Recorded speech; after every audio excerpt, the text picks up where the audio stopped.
going to discuss the big C word, and that is change, and what it's like to have Aspergers, and what it's like to deal with change while having Aspergers. Out of personal experience, I could tell you that change is just like what I would call death. The anxiety, the adrenaline kicks in when you're a kid. You don't understand change. Like, I'll give you an example. My mom used to go to work and would leave me when I was a kid with the neighbor to babysit me. My grandmother was a little elderly and really sick at the time, and I used to like hide her uniform. And then we moved from San Francisco to the East Bay, and seeing the change, I didn't understand. Even small little transitional changes like wearing diapers to kids' underwear was a hard change for me. I thought I was going to wear diapers for the rest of my life. I didn't know. I thought that's what was normal people did, normal kids. I just didn't understand. But change is so scary, so overwhelming. I mean, I'm used to it now, being 37 years old. But when I was a kid, I couldn't weigh it or swing it. I still have some problems with change, but it's more or less, it goes away after a while. It's not like it was when I was a kid, but I still have anxiety and still have all that. But I mean, if you have issues with change, I mean, in the end, everything changes and nothing remains the same, as much as we might want it to remain the same. I mean, I personally hate change with a passion, but in the end, it is what it is. And there's nothing I can do, or you can do, or anybody else can do. The world's changing every day, and I don't like the way the world is today. Can't fucking stand it. The whole woke movement, BLM, everything that's going on. I just don't like what's going on in the world. All the negative, all the drama, all this woke crap. It has no place. I mean, maybe it has a place in the world, because I can't speak for the whole world. I can only speak for myself personally. But I don't think it does the world any good, and it's ruining the generation to come. You can't erase history out of schools. You cannot pledge allegiance to the flag of your own country. I mean, what kind of world are we living in? Why do we allow this? Who are the lawmakers that say this kind of shit is okay? I mean, they need to be taken out of office, period, and never be able to run again for the rest of their lives for passing these kind of laws and allowing people, poisoning the young minds. But back to my topic on change. Change is just not something that you can stomach real easily. Like, the end of a relationship is one of the worst changes I could say I've ever personally gone through. Every time a partner has left me, or I'd left them or whatever, it was just so hard on me that I would just sit there and keep asking myself, why was this happening? What was the reason? And I was so obsessed with finding out the root cause of why the demise of the relationship happened. Because I'd be so in love and everything would be so perfect, and then all of a sudden now, even though, arguments and everything happened, it's just that, with the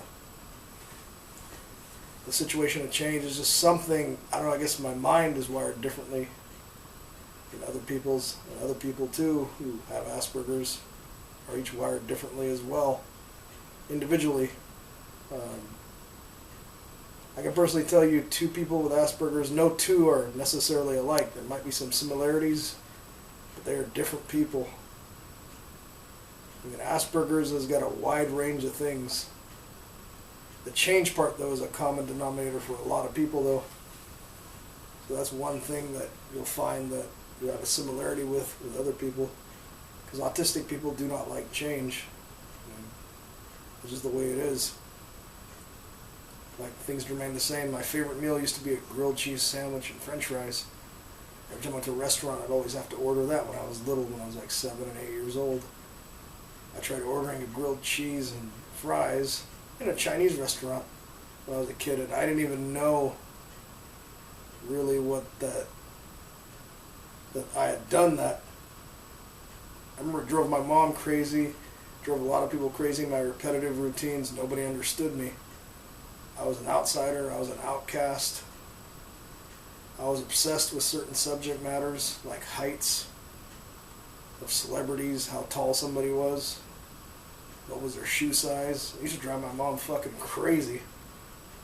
She would hide under the bed just to not hear me talk about it, because I talked about it so much obsessively.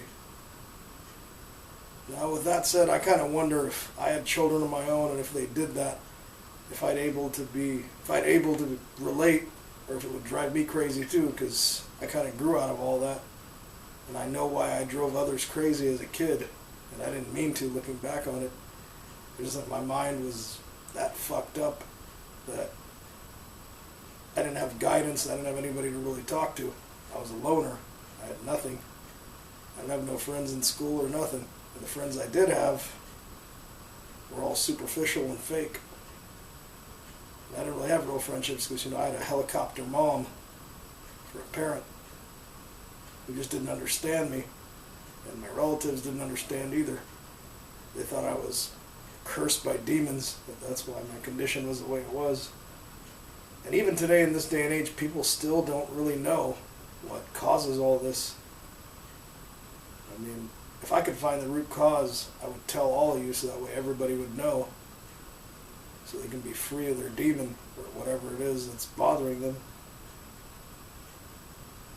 But as I've said, change is like death. I mean, if I were to, for example, knock a girl up tomorrow, it'd be a beautiful thing. I would love to have children, but it would bother the hell out of me because it'd be a new change for me. I wouldn't be single anymore.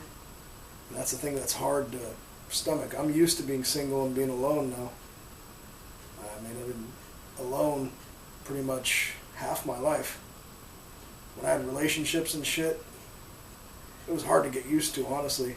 I was stuck in the honeymoon phase. And when that honeymoon phase ends in a relationship, everything goes to hell. It's just not the same.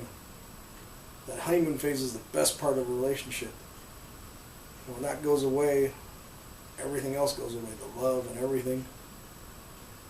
And it just crashes down like a ton of bricks. And I seriously hope I'm able to help some of you. I already had some views today. Hopefully there'll be more views tomorrow, and I'll post this up as soon as I'm done with it. I mean, I also had a habit of keeping routines, which got me expelled out of school.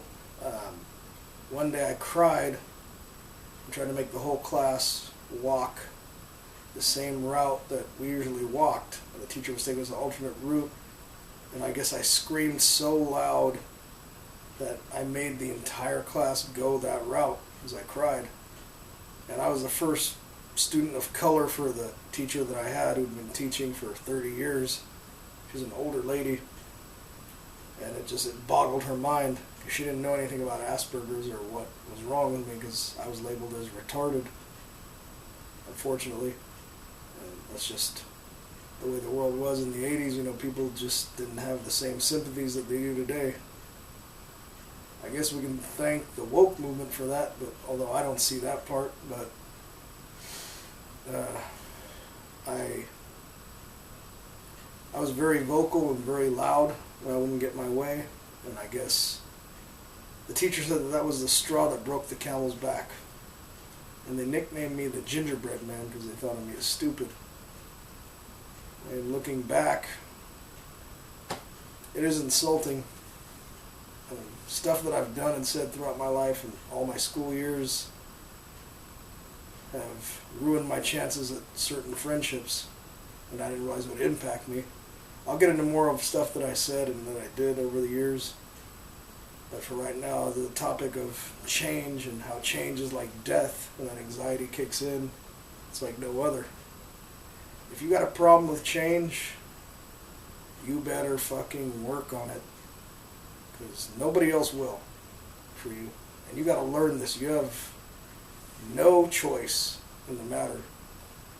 If your partner leaves you tomorrow, says they want nothing to do with you, that they don't give a damn about you, and that it's over, take it for what it is. It's fucking over. Don't cry. Don't whine. Don't try to blast their phone like I did and bombard them with text messages and try to see them and cry your eyes out and get down on your hands and knees and beg for them to stay, because it's not going to fucking happen. You're just hurting yourself. Be with somebody that's going to love you for all your flaws and faults, even if you're severely damaged like I am. And I am damaged. If I wasn't, I wouldn't be making these videos, and I'm sure as hell would have a normal life at nearly 40 years old. I'd have kids, I'd have a wife, I'd have a job, I'd have a normal life. But I'm here. A lot of people would tell me that they would kill to have my life because I'm free and I get to do what I want. But it all comes with a cost. Nothing's free. I'm losing something in return for living this life. Opportunities that I could have had. And I don't want to see somebody else go through what I've been through. I hope I've helped you guys.